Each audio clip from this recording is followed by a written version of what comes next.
Hey everybody, it's Jody Crowley with North of Boston Lifestyle, and I am here with Sharon, who is the Executive Director of Connor's Kindness. It's such an amazing organization. Most of you probably already know about it, but let's go a little deeper. Let's find out how it started, where it's headed. They've done so much. So Sharon, tell us what you want us to know. Thank you. I just, first of all, I truly appreciate you having me on this platform and being able to share our story. For those of you who do know who Connor's Kindness Project is, that's a great thing.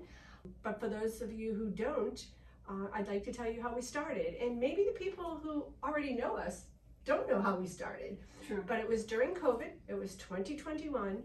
Connor, my grandson, was then 11 years old. We were sitting around and I was doing the grandmother thing. How you doing, buddy? And I guess I asked him too many times. And he said, Nana, why do you keep asking? And I told him, because some kids aren't doing great. So let's go with that. Yeah. And he said, well, then we need to do something. I said, okay, what would you like to do? He said, let's make care bags. And we made care bags. We passed them out into our community. And that was successful. So then we did what was natural. My background's also in healthcare, so we did nurses, doctors. Gosh, what they went through during that period of time was crazy. Yeah. So we did that and then proceeded with police and fire. It was the typical route that should have taken at that time.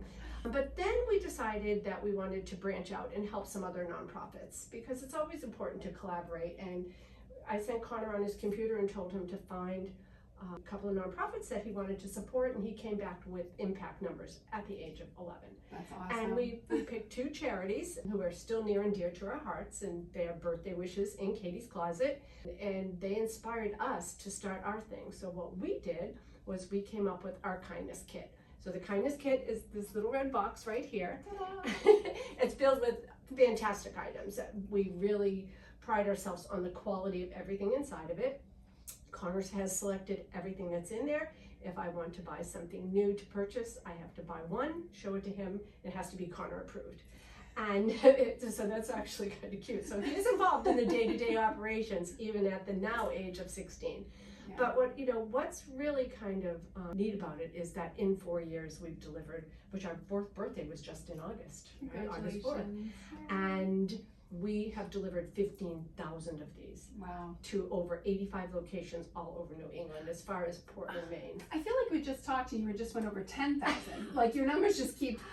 They keep growing. We keep exceeding our awesome. goal, because as more people see them, and as nurses change, our doctors change space, they're actually saying, oh, our hospital needs these kindness kits. So that's happening. Yeah. And then the other thing that we did do as well was we wanted to share this all with other children. So we started a kindness club. So the kindness club has now been changed to the name the Be Kind Challenge, because that really is more appropriate. Yeah. Is something that we actually bring into schools as an enrichment program. I personally have gone to 50 schools in 2 years. That's huge. And it is. And I've shared our story. I've shared what kindness is. I go out and interact with the kiddos, and I ask them what kindness means to them.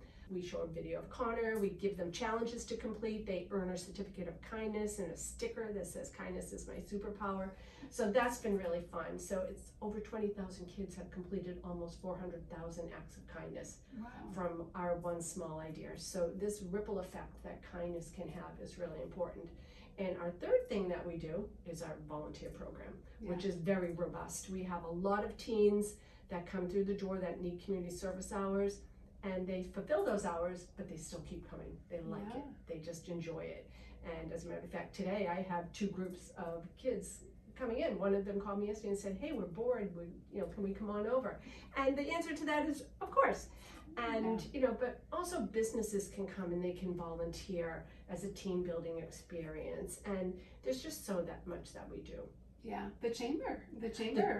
We had a fantastic time. Oh my gosh, the Woburn Chamber of Commerce, for those of you who don't know, I am going to plug them. They are fantastic, and all of the members, we've received so much support from them. And our Tuesday morning meetings are pretty special that we have over there with the Woburn Connect. Yeah. But I don't know, I could go on and on and on. There's so much you do. We're talking about Yes. the lemonade stand program. Right, so we get creative with our fundraising, and one of the things that we did this year was Connor was turning 16, and the very first fundraiser that we had was Connor held a lemonade stand, and he funded the first 200 kits with lemonade stands. So we said to ourselves, why don't we have a lemonade campaign, and we can see how many kids can hold lemonade stands for us this summer. Fun way to get them involved, their families can get involved. And I'm proud to report that we've had, I think, almost 10 elementary age students hold stands, and we've raised almost $4,000 That's huge. from the kids. Our very first one was from a boy who had received a kit in the hospital. He broke his arm, he had to have surgery, and he received a kindness kit, and his mom went online, saw who we were, and said she wanted to help. So he did that. And so it's little stories like that, you know, that really keep us going. I love my job. It's now my full-time job. Loving what I do, though. It's a happy space. It's a good place to be. It feels good to give. And it feels good to just be able to help other people and inspire other youth to get involved. So kind of, at this point, I guess we're thinking of ourselves as youth-founded and youth-driven. Because that's kind of the way that it's going right now for us. Absolutely. Well, thank you for all you do in the community. Thank you. All that you do you have no idea. You know, like all of those presentations you do, it's powerful. And in the end, it's going to make our communities better. So I appreciate you so much. Thank you. Thank you, Jody. Look at this. And these are our deliveries that will go out in August. Oh my goodness, look at all of this.